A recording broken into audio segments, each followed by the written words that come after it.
Magandang tanghali, history buffs, history lovers, and welcome sa isang bagong episode ng History by Bike. So kakatapos lang natin kumain. Dito tayo sa may MJK.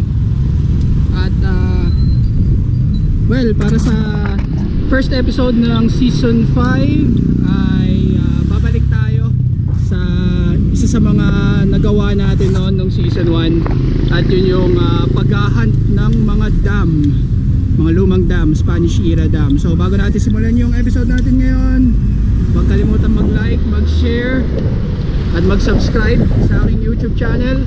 And this is History by Bike, and this will be our new episode, the old San Juan Dam in Calamba.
So ito, babaybayin lang natin itong daan na to.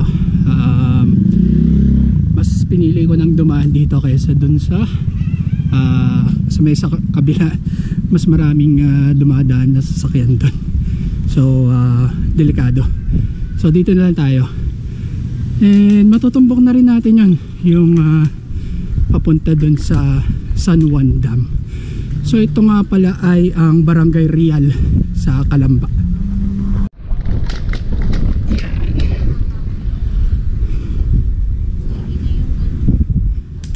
Okay, so itong old San Juan Dam na to, yan ay isa sa mga dams na pinagawa ng mga religious orders. So ang religious order na nagpagawa ng San Juan Dam ay ang mga Jesuits or yung mga Jesuita. So nandito yan sila, or pinapagawa nila yan, yung dam from 1759 to 1768. Ito, actually sa medyo elevated na portion ng San Juan River ginawa itong San Juan Dam. Pero malawak yon, yung malawak na parte ng ilog. Tapos pinagawan ng dam ng mga Jesuita. So pasensya na kung medyo hinihingal ako. Pataas kasi ito eh. So ayan na yung daan, diretso na papunta ng Santo Tomas.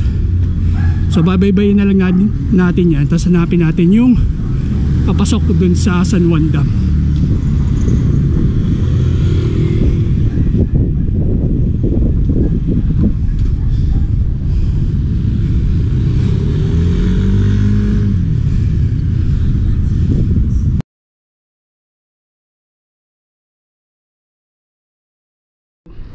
Medyo walang mapapasukan dun sa may bandang showroom, so naghanap ako ng ibang daan dito, baka merong lusot papunta dun sa may dam.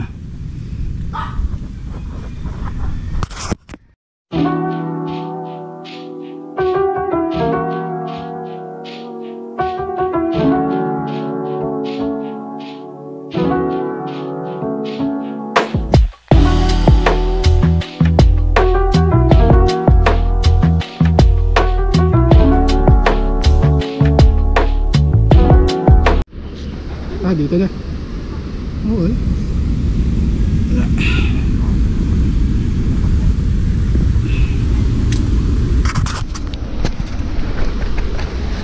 Ayun, May guide tayo, kaway kayo. May natagpuan tayong guide. mga bata. So alam nila yung lugar dito. Ayan na siya.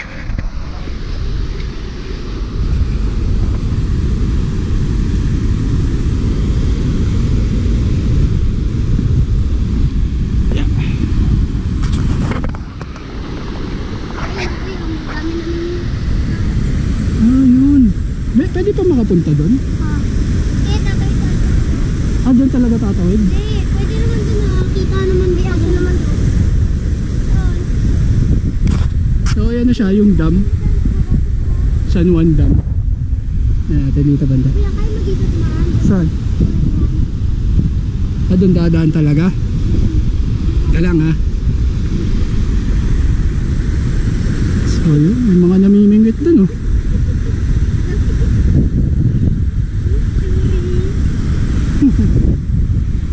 Sa YouTube, hinahin nyo sa YouTube yan.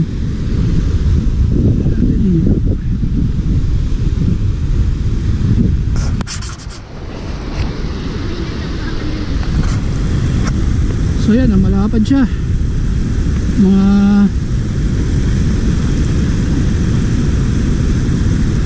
Meron mga namimingwit. Pag dito tayo tumawid, tatawid tayo pag ganun. Nga lang, mababasa. Pero yan na siya, yun yung expressway sa taas. Kita siya. Medyo malakas yung agos din. At malumot.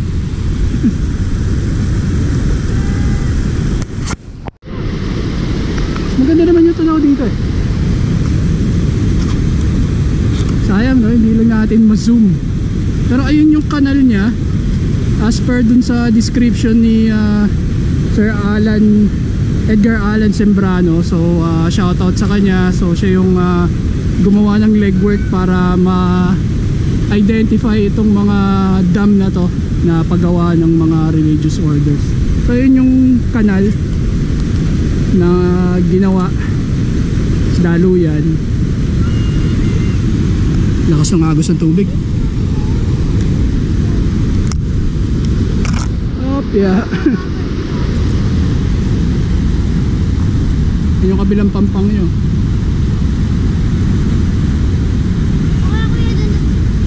Mas maganda doon? Ayun, bababa daw tayo. Mas maganda daw doon. Sundan natin sila. So yun, mayroon pang tinuturo yung mga bata na iba pang daan para makita yung sa baba. So meron mga nakatira dito sa gilid ng dam. Meron mga kabahayan. Ayun. So kung makikita natin yung layout ng San Juan River.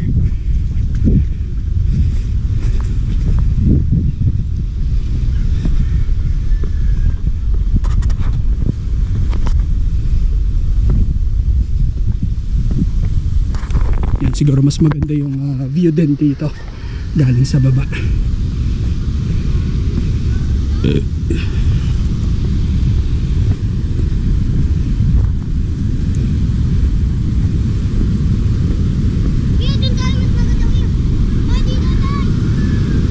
Paano makakatawid? Ito. Grabe, lakas ng agos ng tubig. Malaki yung yung head ng tubig niyan dun sa taas.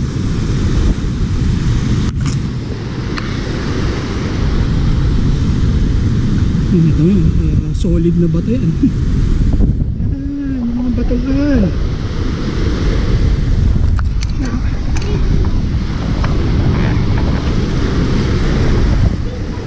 Ayun, mas maganda nga yung view niya. So ayan, San Juan Dam. Since 1700s, late 1700s, pinagawa ng mga Iswita. Para rin yun sa irrigation ng mga pananim dito sa Calamba. At meron namimingwit.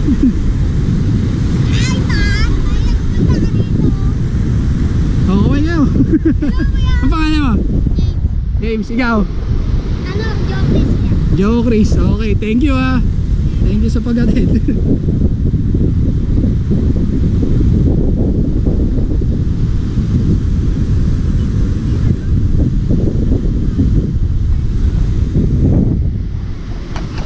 Yan, so ito yung San Juan Dam sa Calamba. Isa yan sa mga dams na pinagawa dito. So ayan, tatry pa natin explore itong ilog. Sama itong dalawang bata.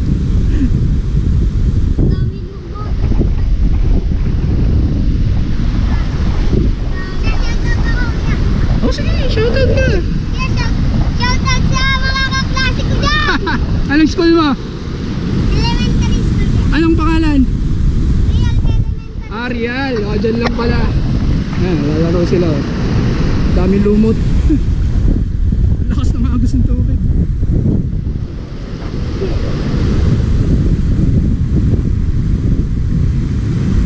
Medyo delikado na kung tatoy doon sa kabila eh.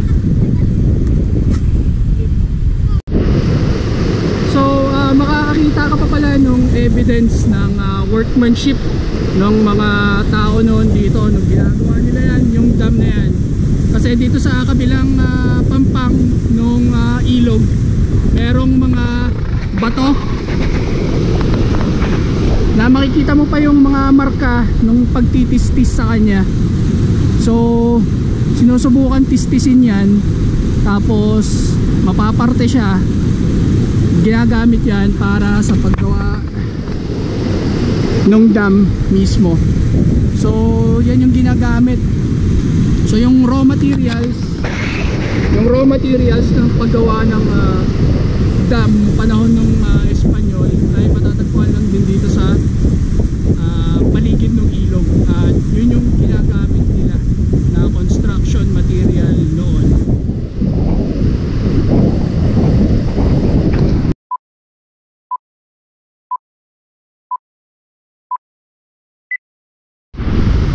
Okay, so dito na lang natin tatapusin yung episode natin for History by Bike. At huwag kalimutan mag-like, mag-share at mag-subscribe sa aking YouTube channel. And this is History by Bike signing off from the San Juan River and the San Juan Dam in Calamba, Laguna. Thank you.